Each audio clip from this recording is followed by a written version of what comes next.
Mayday Safety Procedure.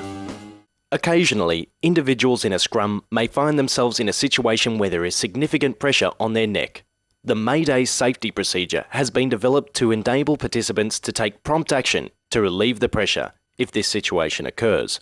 The following is a detailed description of the procedure to be followed in sequence by players and referees when the Mayday call is heard.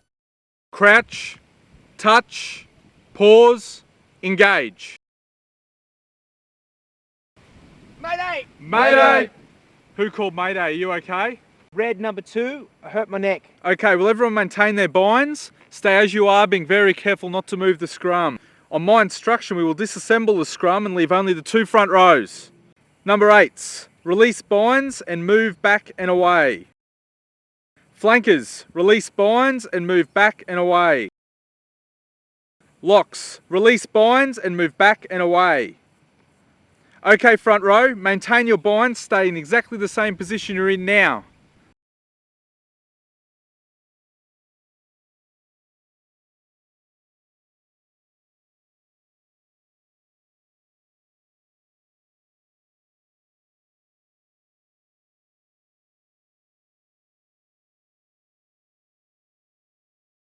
Here, Tony Woodcock's at loosehead up against Ben Franks.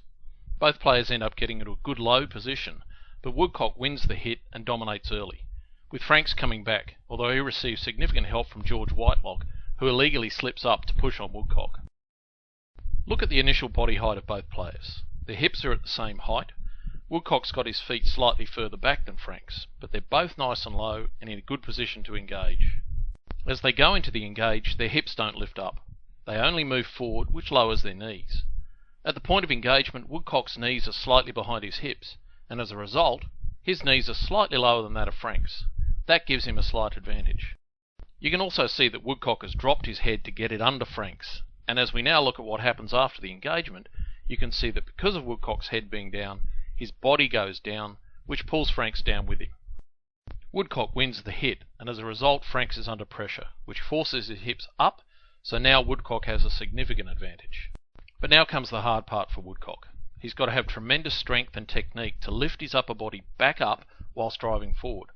Of course, a secure bind is critical here, and with the tight jerseys these days, that's a real problem for looseheads. Franks is good enough to be able to recover his position and stay low enough to start offering some resistance.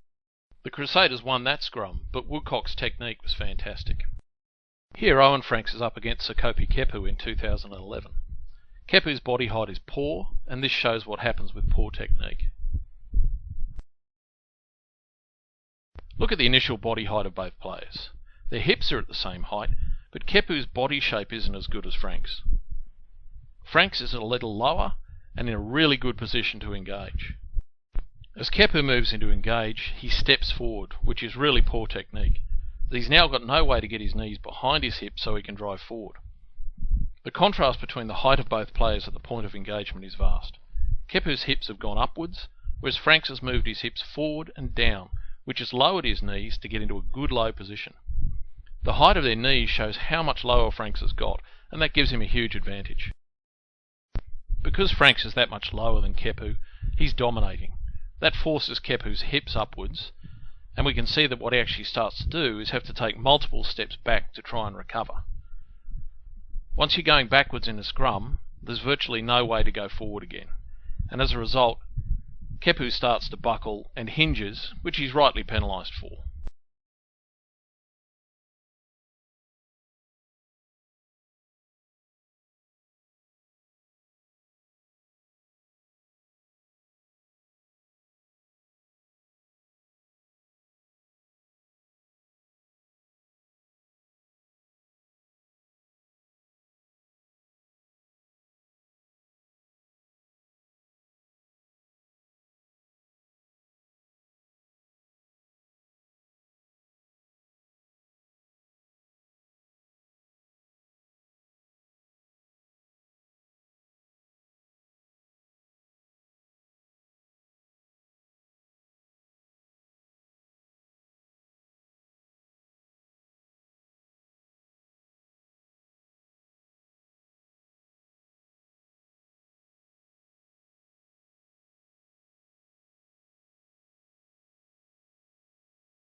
take it nice and slow when you do the body shape stuff. The challenge is how slow you can actually rise and slow back down.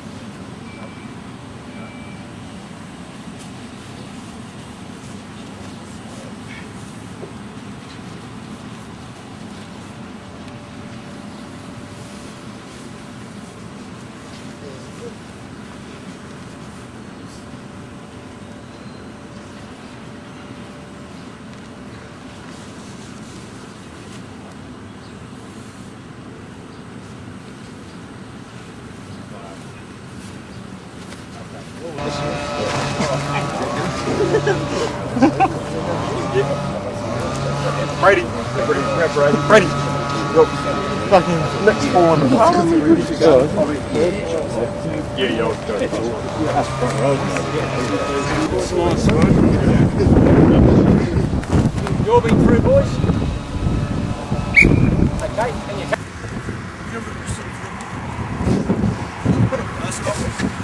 C'est bon, c'est parti, deux autres. Deux autres. Appui écarté, dos plat. Bien, très bien. Voilà. Bien, chaud. C'est bon, deux autres. Très bien. Deux autres. Maxime, allez. C'est bon. Ah. Reculons. Appuie par arrière, recule un peu. Recule. Voilà, recule. Là, t'es bien. T'es bien. C'est bon, deux autres.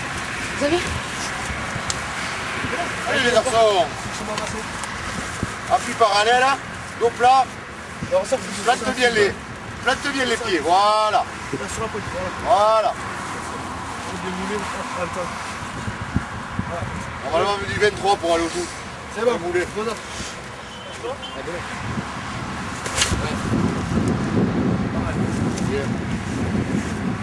Allez. On essaye de ne pas bouger les appuis, les gars. Ceux qui sont passés là, Un peu loin, Jason, un peu loin. Voilà. Vas-y.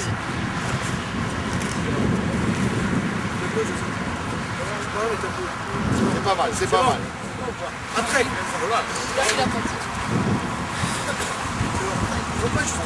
Et Théo, bonne position.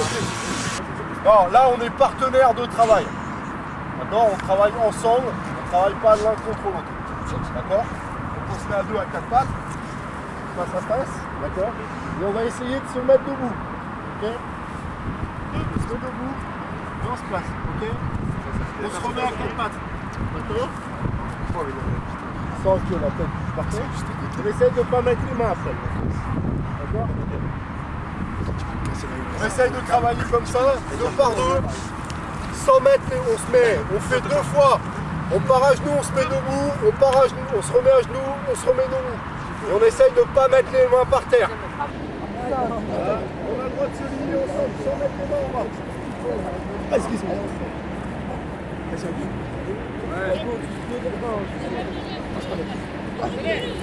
Ouais. On essaye de... Alors stop. Ouais, stop. Ouais.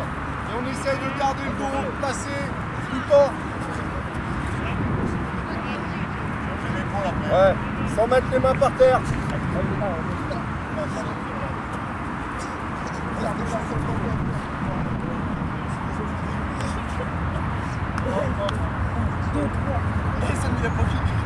Ok, stop. On arrête l'exercice là. Partenaires de travail. D'accord, on travaille ensemble, on travaille pas face à face, d'accord? Et on va essayer de se mettre debout. On se remet à quatre pattes, d'accord? On se remet à quatre pattes, d'accord? D'accord? On essaye de travailler comme ça, on part à genoux, on se met debout, on part à genoux, on se remet à genoux, on se remet à genoux. Ouais. Ouais. Et on essaye de garder le dos placé tout le temps, sans mettre les mains par terre.